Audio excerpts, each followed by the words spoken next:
In this video, we'll be looking at how to make the columns narrower on the asset notes.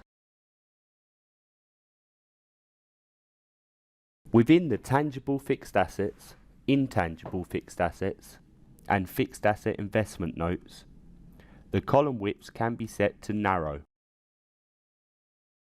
You may wish to set the column width to narrow in the event that you have multiple columns showing which don't fit across a single line.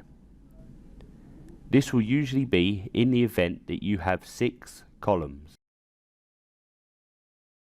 To amend the column width, click the Change Layout button at the top of the asset note to allow layout changes. This will show the various column editing options.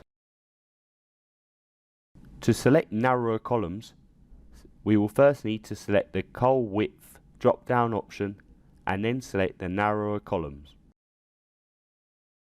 This will allow for 6 columns to show across the page without wrapping. Any further columns would show in a new table below. For more information and other useful videos, visit kb.caseware.co.uk or contact our support team using the information shown on screen.